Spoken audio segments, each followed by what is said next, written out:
Exército já aceitou o nosso pedido de intervenção.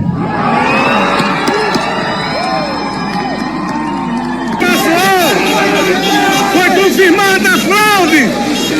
Foi confirmada a fraude! Olha aí! Olha aí! Foi confirmada a fraude! Vamos resistir! Vamos resistir! Brasil acima de tudo! De todos! Deus acima de todos!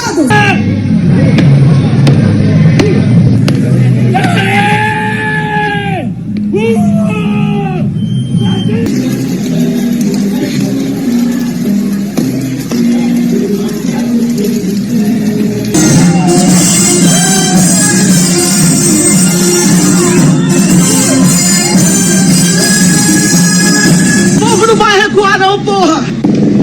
Corre!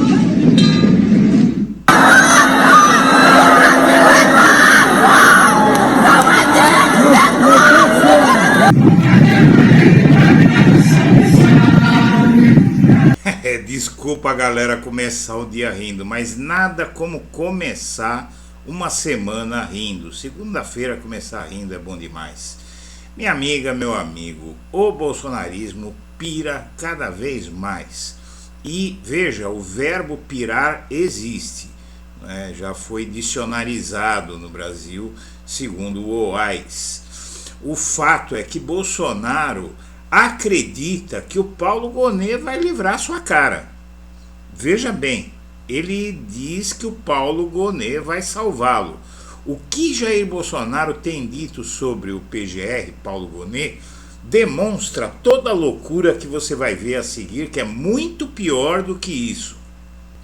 Antes de prosseguir, eu quero pedir a você que acompanha o blog da Cidadania que se inscreva no canal, curta e compartilhe os nossos vídeos, acione o sininho das notificações, que assim você nos ajuda a fazer o nosso trabalho. O Procurador-Geral da República, Paulo Gonet, decidirá nos próximos dias se Bolsonaro vai ser indiciado em pelo menos 3 inquéritos. E o Bolsonaro tem sido só elogios a Paulo Gonet. O Procurador-Geral da República, a quem caberá decidir se denunciará ou não Bolsonaro. Ele disse ao interlocutor em um almoço há 2 semanas: é um cara sério, não parece ter lado e é conservador, o que é bom. Lembrado por uma pessoa presente à mesa de que Gonet havia sido elogiado pela deputada bolsonarista Bia Kicis, Bolsonaro disse ter recebido dela boas referências sobre Gonet. Ele é o relator de ao menos 3 inquéritos que investigam Bolsonaro: da falsificação de carteira de vacinação, o da apropriação indébita de joias sauditas e o da tentativa de golpe de Estado. E ele ignora tudo o que o Gonet disse. Por exemplo dele, veja só, quando o Bolsonaro foi tornado inelegível pelo TSE, o Gonet desceu a borduna nele. Mas o que acontece é o seguinte: por que é que Bolsonaro está nessa vibe? Porque quando surgiu a possibilidade de o Lula indicar o Paulo Gonet, o bolsonarismo ouviu a esquerda dizendo que Gonet era conservador, que ia ser um erro nomear Gonet, assim como o Alckmin, né? Também tem, na esquerda tem muita piração também, e viam o Alckmin sendo o novo Temer, dando um golpe de Estado, e ninguém jamais viu um vice tão colaborativo quanto o Alckmin e que ajudou o Lula a chegar à presidência. O Alckmin é considerada a jogada mais genial de Lula em toda a história política recente do país. Seja como for, se você achou que Bolsonaro está louco, nesse caso do Gonet, tem algo mais louco ainda vindo aí. Bolsonaristas esperam que Lula torne Bolsonaro elegível em 2026. Não, você não ouviu errado. Cenário idealizado por bolsonaristas prevê que o Lula atuaria junto ao judiciário para tornar o Jair Bolsonaro elegível novamente em 2026. Com o ex-presidente inelegível pelo menos até 2030, aliados de Bolsonaro têm conjecturado nos bastidores diversas alternativas para torná-lo apto a disputar as eleições em 2026. Um dos cenários idealizados pelos bolsonaristas prevê que o próprio Lula vai atuar junto ao judiciário para tornar Bolsonaro elegível em 2026, quando ele, em tese, deve tentar a reeleição. A tese desses bolsonaristas é de que Lula ajudaria Bolsonaro. Você sabe por quê? Alguém consegue imaginar por que é que o Lula faria uma coisa dessa? Bom, eles dizem que é porque Lula tem medo de perder para outro candidato de direita que venha a ser apoiado pelo Bolsonaro na disputa ao Palácio do Planalto. Então, na verdade, tem duas coisas completamente antagônicas e malucas inseridas nessa hipótese. Primeiro é o seguinte: o Lula vai ajudar Bolsonaro a disputar a eleição contra si, porque ele acha que se não for Bolsonaro, o outro ganha. Com isso, os bolsonaristas dizem que Bolsonaro é repudiado pela maioria da sociedade e que se fosse outro bolsonarista indicado por Bolsonaro, esse sim teria chance. É talvez a tese mais maluca que eu já vi na minha vida. Aliás, os Bolsonaro dizem ter em mãos pesquisas mostrando que o atual presidente da República teria mais chances de perder para outros nomes da direita do que para Bolsonaro. Eles estão fazendo essa pesquisa, que não se sabe com quem, nem onde, nem como, nem porquê, nem o nome da pesquisa, nem o instituto, nem nada. O que eles estão dizendo é que estão fazendo uma projeção para daqui a 3 anos. Mais de 3 anos, né? Já dá quase 4, porque a eleição é em outubro, então, na verdade, são praticamente 4 anos. Por ora, tudo não passa de conjecturas dos bolsonaristas. Lula não tem demonstrado qualquer disposição para atuar seu antecessor elegível. O que acontece é o seguinte, também tem uma outra pergunta muito mais maluca que essa, uma outra questão muito mais maluca que essa. Por que é que o judiciário ia tornar o Bolsonaro elegível só porque Lula quer? Então o Lula chega ao TSE e fala assim: olha, eu decidi que eu quero disputar com o Bolsonaro a eleição de 2026. E o TSE vai dizer: sim, senhor presidente Lula, é para já, vamos já providenciar a elegibilidade que o senhor quer para o Bolsonaro. Esse povo está cada dia mais maluco, mas essa maluquice deles é perigosa, porque sendo doidos desse jeito, eles fazem coisas como o 8 de janeiro. Bom, aí o PSB, novamente o presidente do PSB, aquele que vive se alternando entre governo e oposição, ataca o governo Lula, diz que o Lula não ouve os aliados, ninguém pode dar conselhos a quem não quer ouvir. O que acontece com o Lula é o seguinte: todo mundo acha que sabe mais do que Lula, e não é só a direita. A esquerda tem um monte de gente, muita gente na esquerda acha que tem que ditar o que Lula tem que fazer, e se ele não fizer, a pessoa fica com raiva.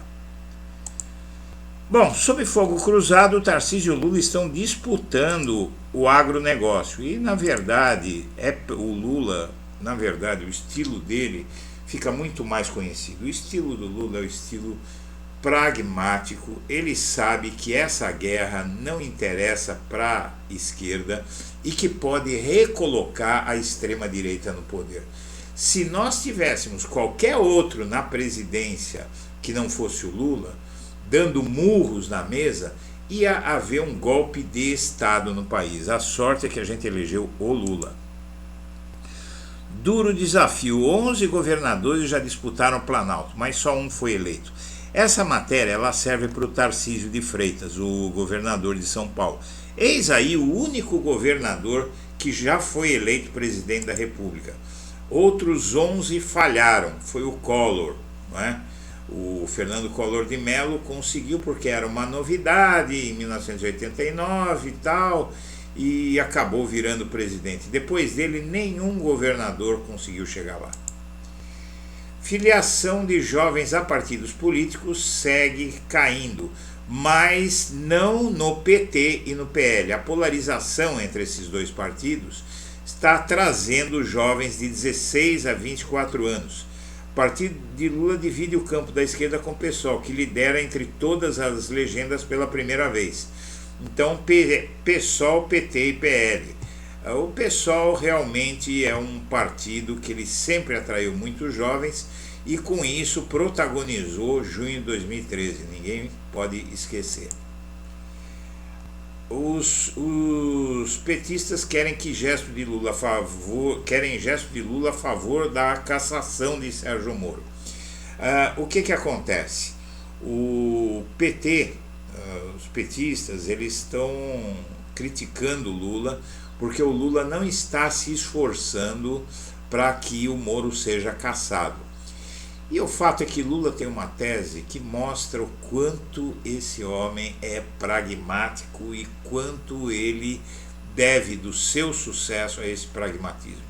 O que acontece é o seguinte: se você caçar o Sérgio Moro, o Paraná vai escolher outro bolsonarista muito pior do que ele na eleição desse ano, muito pior do que Moro, e ainda assim ungido pelo voto popular com muito mais força, enquanto que o Moro hoje é um morto-vivo, perambula pelo Congresso, ninguém dá bola para ele, porque o bolsonarismo não quer saber dele.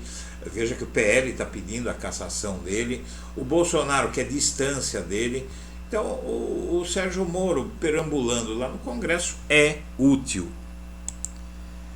TSE retoma julgamento que analisa se apoio de Hang a senador Jorge Seife pode gerar cassação. Agora pode sim. O TSE, na configuração atual, ainda com o Moraes lá, se pegar esse Jorge Seife agora, vai cassar o mandato dele. O problema é o seguinte: é o mesmo problema do Sérgio Moro. Se fizer isso, também tem o problema de um bolsonarista ungido pelas urnas chegar lá. Porque um é no Paraná e outro é Santa Catarina, dois estados mais bolsonaristas do Brasil. E esse presidente do União Brasil nunca disputou uma eleição e é um sujeito multimilionário. Só para você ter uma ideia, nos últimos 2 anos foram vendidas 42 McLaren 0 km do Brasil. Uma delas foi comprada pelo novo presidente do União Brasil, Antônio Rueda. Ele também adquiriu em 4 anos 2 Porsches, 2 Mercedes, uma Land Rover, além de uma casa e 2 terrenos em bairro Nobre de Brasília. Esses bens somam 23,5 milhões de reais. É amigo dos Bolsonaro. União Brasil na verdade, o que é a União Brasil? É uma criatura produzida pela união entre o DEM e o PSL, o partido que elegeu Bolsonaro em 2018. E o ex-chefe da PR completa 8 meses preso na Papuda e o jornal Folha de São Paulo começa a semana aqui querendo que solte esse sujeito, que o Moraes diz que não solta porque está investigando o caso envolvendo o uso da Polícia Rodoviária Federal para impedir eleitores de Lula de votar em 2022. E com esse sujeito solto, ele coloca as investigações em risco porque ele tem muita influência. Há também corrupção, há muita coisa envolvendo esse sujeito. Mas a mídia realmente é outra que vive fazendo besteira e depois que elege um Bolsonaro da vida que quer fechar a mídia, que quer prender jornalista, aí eles apelam ao Lula para salvá-los, né? E por fim, deputados bolsonaristas ficam querendo dar nomes de logradouros, de ruas, de viadutos pros parentes de Bolsonaro. Tem aqui um tal de deputado estadual Paulo Mansur apresentou projeto de lei que propõe dar os nomes dos avós do ex-presidente Jair Bolsonaro, Ângelo e Elza, a viadutos localizados em Campinas. Ele diz que é pela luta desse pessoal contra o racismo. E sabe qual é a evidência de que essa gente lutou contra o racismo? Nenhuma. Ele não sabe explicar por quê. Ele inventou que eles lutaram contra o racismo, e tem também outros casos aqui que a matéria exemplifica. O bolsonarismo é algo que precisa mobilizar a todos nós, minha amiga, meu amigo, pela seguinte razão: está na base de todo o mal, de toda a loucura que reside neste país o bolsonarismo. Enquanto isso não for extirpado, enquanto essa chaga, essa infecção não for extirpada do tecido nacional, o país vai continuar piorando. Senhoras e senhores, eu agradeço a atenção e deixo o meu abraço para todo mundo.